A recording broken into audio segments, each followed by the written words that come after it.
Yesterday we finished reading this paragraph, which the more important part is this one, the first 6.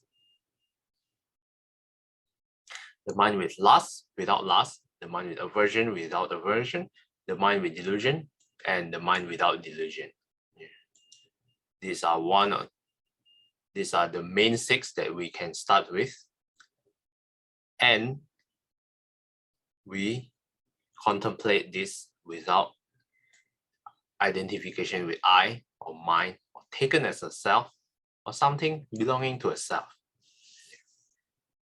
Whether it's a pure state of mind, or defiled state, a lofty state, or a low one, there should be no elation or dejection. Only a clear recognition of the state. The state is simply noted, then allowed to pass without clinging to the desired ones or resenting the undesired ones. Yeah.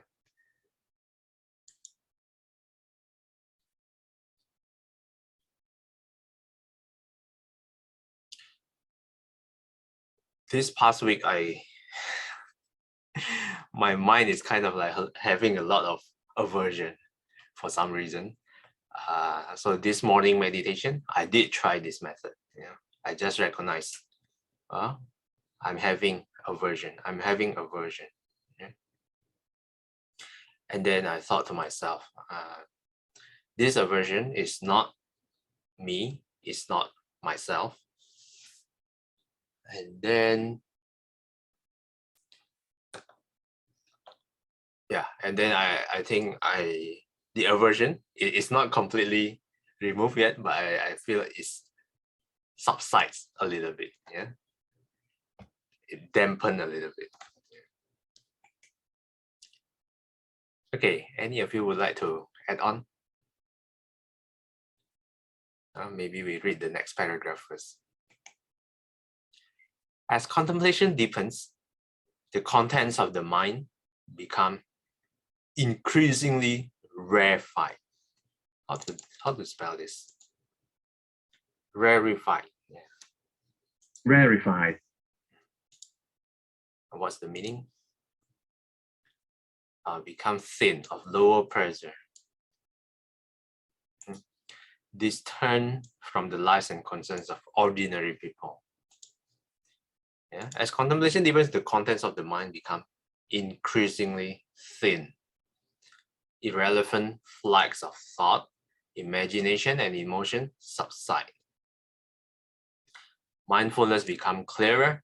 The mind remains intently aware, watching its own process of becoming. At times, there might appear to be a persisting observer behind the process. But with continued practice, even this apparent observer disappears.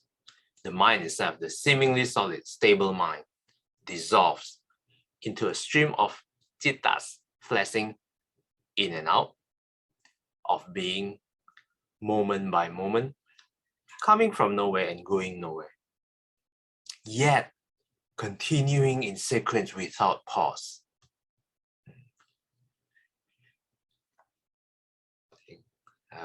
Beautiful paragraph. And when you start to practice consistently, this thing, thought, imagination, and emotion subside.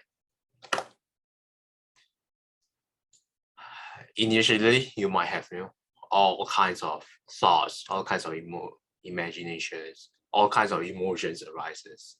But as you meditate, you started to be aware of it. And then you started to not identify all of this with the self. And then all of this will gradually subside. Your mindfulness will become clearer. The mind remains intently aware, watching the own process of becoming.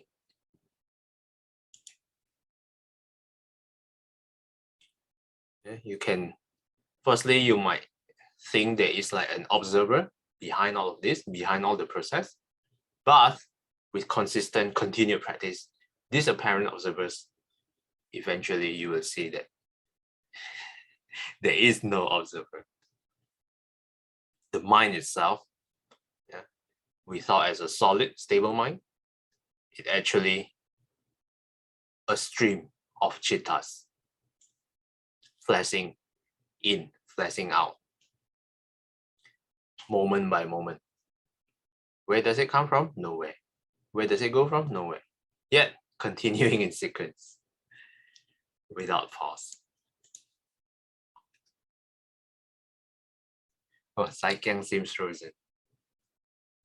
Okay, that concludes this foundation of mindfulness, the third one, contemplation of the mind.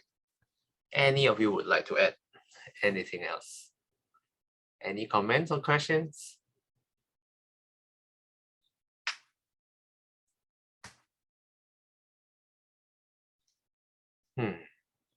We have time, so I think we can continue to read on. Let me double check. 3, 4 paragraphs. Yes, let's continue. Okay, who would like to read? How about Sister Shomi? Thank you. Contemplation of phenomena. Dhamma Manupassana.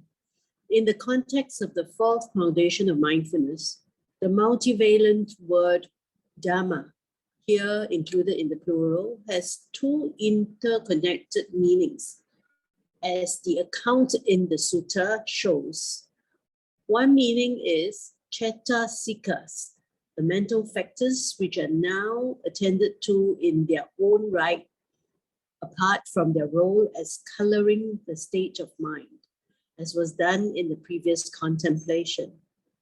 The other meaning is the elements of actuality, the ultimate constituents of experience, as structured in the Buddha's teaching. To convey both senses, we render Dhamma as phenomena, for lack of a better alternative. But when we do so, this should not be taken to imply the existence of some noumenon or substance behind the phenomena. The point of the Buddha's teaching of anatta, egolessness, is that the basic constituents of actuality are bare phenomena, Suddha Dhamma, occurring without any noumenal support. Thanks, Sister. Yeah, I must confess, I don't know what I'm reading. Yeah. Thanks for the confession. Let's try to, what's the word? Decipher. Let me check. Decipher, yeah. Let's try to decipher this paragraph. Firstly, this is contemplation of the Pali word Dhamma with a small d. Yeah, not the capital D. Capital D is the Dhamma, the teachings that we know of. The small d has two meanings. Here it's mentioned. Let's firstly define some of the big words. Multivalent.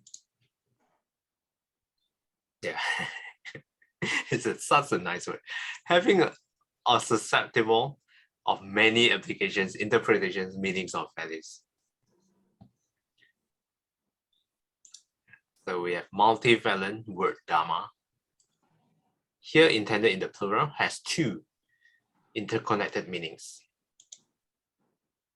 The first one, cetasikas, which we have covered in the previous foundation of mindfulness, the mental factors,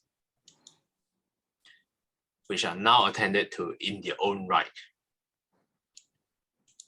apart from their role as coloring the state of mind. Their role as coloring the state of mind, this was done in the previous contemplation. Okay, I have to correct myself. In the previous contemplation, the role of cetasikas is coloring the state of mind, which, if you recall, there are, I go up a little bit, 16 kinds. All the way from with lust, without lust, with aversion, without aversion, with delusion, without delusion, the cramped mind, all the way until the unfreed mind. Yeah, this is the Cetasikas coloring the mind. If we go back to this paragraph, it seems that in this contemplation, these Cetasikas will be attended to in their own right. Yeah? Means that we will explore Cetasikas further, different from the role of the previous contemplation, of the 16 kinds, yeah, if I'm not mistaken. But let's read on to find out. That's the first meaning of Cetasikas, of the Dhamma, yeah, with a small d. The other meaning is the elements of actuality, the ultimate constituents of experience as structured in the Buddha's teaching. Okay, let's define actuality. Yeah, the state of existing in reality, the ultimate constituents a component or part of something, of experience as structured in the Buddha's teachings. Yeah, I think this will be elaborated further down below. So let's read on to find out. But to convey both senses, Bhikkhu Bodhi render the word Dhamma as phenomena for now, because there's no better English word that he can find. When we do so, we have to be careful. This should not be taken to imply the existence of some noumenon. Let's take a look. What is noumenon? In philosophy, a noumenon is a posited object or event that exists independently of human sense and or perception. Yeah, quite a deep word. Yeah, we should not take this that there is some existence of some, let's just say, substance behind this phenomenon. The point of the Buddha's teaching of anatta, egolessness, is that the basic constituents of actuality are bare phenomena occurring without any noumenal support, without any substantive support.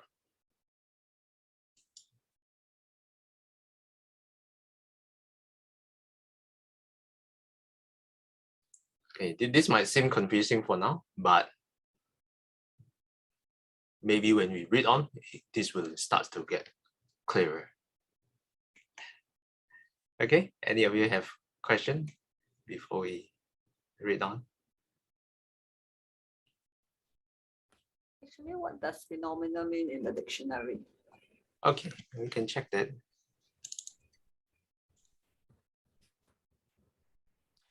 The first definition of fact or situation that is observed to exist, especially one whose cause or explanation is in question.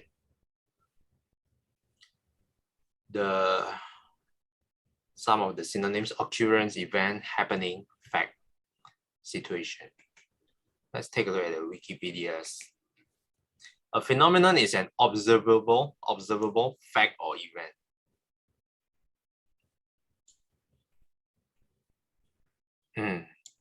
Yeah, so this term was a philosophical term actually by Immanuel Kant, if you know him. He's a German philosopher, very famous, very influential.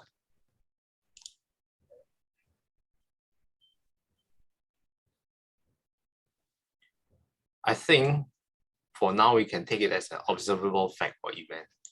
But the two definition intended is defined here. The first one is Cetasikas.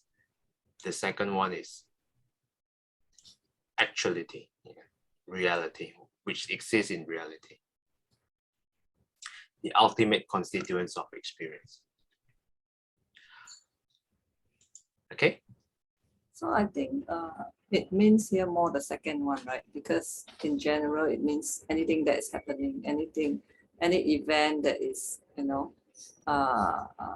we observe that is happening, as in we are in contact with whatever that is happening, then we call it a phenomena. So I think the dictionary is pointing more to the second definition. But in Buddhism, we add in the cetasikas, right? The mental factors. Yes. Okay. Yes. So yeah, in this contemplation, the fourth foundation of mindfulness, there are two intended meanings. Yeah, like you mentioned, the first one is cetasikas. The second one is more of the dictionary definition of phenomena. Yeah, you're correct. Okay, thanks again for the clarifying question.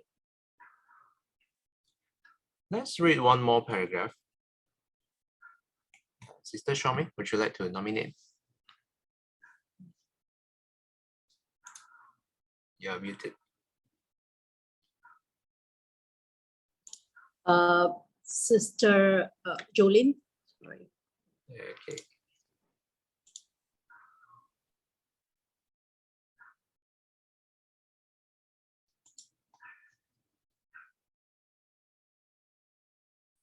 Morning, sis. Sorry. The first one. The sutta section on the contemplation of phenomena is divided into 5 subsections, each devoted to a different set of phenomena. They are the 5 hindrances, the 5 aggregates, the 6 inner and outer sense bases, the 7 factors of enlightenment, and the 4 noble truths. Among these, the 5 hindrances and the 7 enlightenment factors are Dharma in the narrow sense of mental factors. The others are more like Dharma in the broader sense of constituents of actuality. In the third section, however, on the sense basis, there is a reference to the factors that arise through the senses. These can also be included among the mental factors. In the present chapter, we shall deal briefly only with the 2 groups that can be regarded as Dharma in the sense of mental factors. We already touched on both of these in relationship to the right effort in chapter 5. Is that 5? Yeah. Now we shall consider them in specific connection with the practice of right mindfulness. We shall discuss the other types of Dharma, the 5 aggregates and the 6 senses in the final chapter in relationship to the development of wisdom. Thanks, Sister Jolene. Thank you. Contemplation of phenomena. So what are all of these? 5 subsections. Yeah, consists of 5 subsections, each devoted to a different set of phenomena. Firstly, the 5 hindrances. Second set, the 5 aggregates. The third set, the 6 inner and outer sense bases.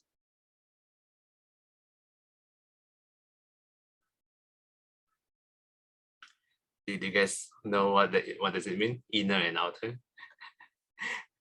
Inner, for example, is our eyes, our own eyes for sight. Outer is whatever object that we see.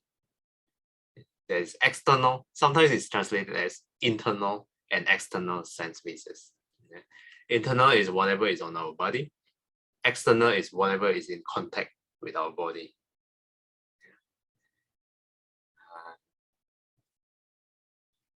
For example, for ears is an inner sense. Music is an outer sense base. The 4th set is the 7 factors of enlightenment. The last set is the 4 noble truths. Yeah, we are starting to go full circle. We started with the 4 noble truths, and then we start to explore the 4 noble truths again. Among these 5 sets, these 2 sets, the 5 hindrances and the 7 enlightenment factors, are Dharma in the narrower sense of mental factors.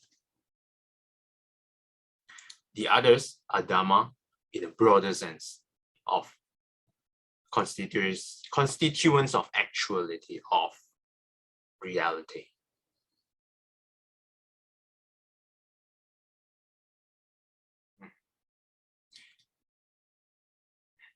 Yeah, I think this one refers more to mental factors, while the other sets, which we take a look, the 5 aggregates, the sense bases, and the 4 noble truths, you can see it's more linked to reference to reality. Okay.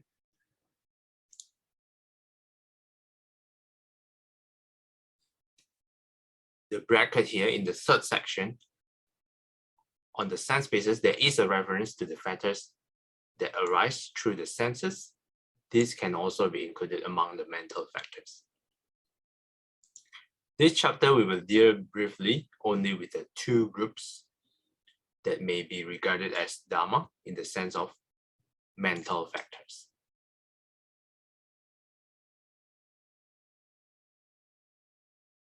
Yeah, I think this refers to the 2 groups of the 5 hindrances and the 7 enlightenment vectors. Let me check quickly. Yeah, I think so.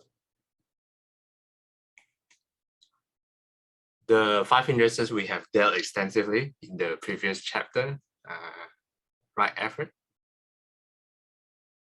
Yes. Yes, previous chapter, right effort. Chapter 5. Now we consider them in specific connection with the practice of right mindfulness.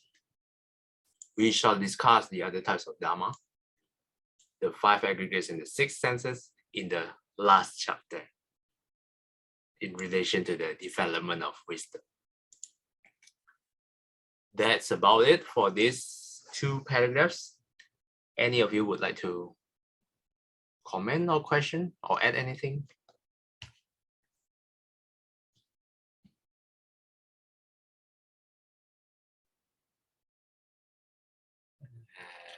Yes, Julian. But I think I'm trying to reconcile this because he mentioned a lot of the mental factors in these 2 paragraphs. Mhm.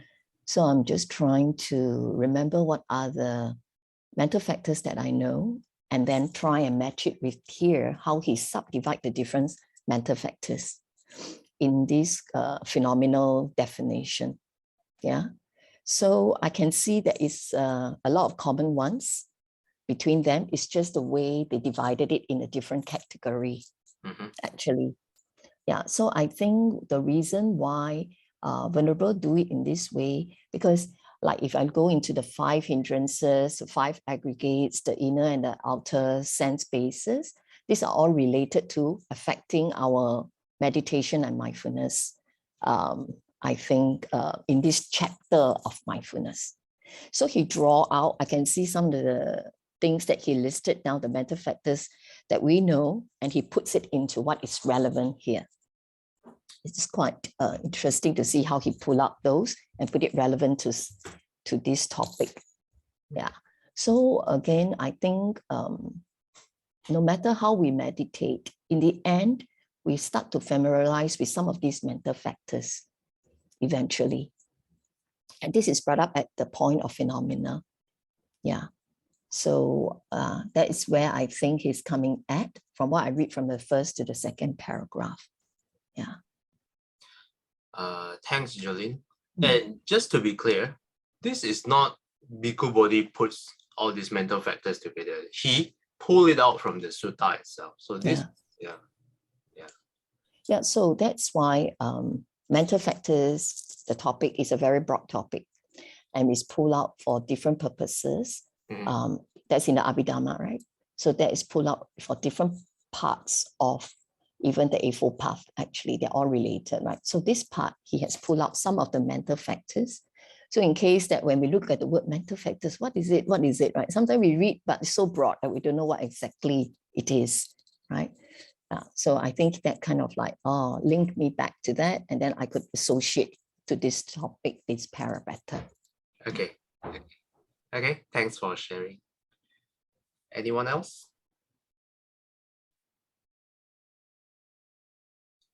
Okay, if not, then let's wrap up for today with a dedication. 愿消三障诸烦恼，愿得智慧真明了。普愿罪障悉消除，世世常行菩萨道。阿弥陀佛。Till we meet again, may we be guided by the Buddha, Dhamma, and the Sangha. Sadhu, sadhu, sadhu. Have a phenomenal day ahead. Today is an easy one. Easy to find the word to wish you all. Thanks everyone for participating. See you guys again next time. Have a good one. Everybody. Thank you. Thank you. Bye-bye.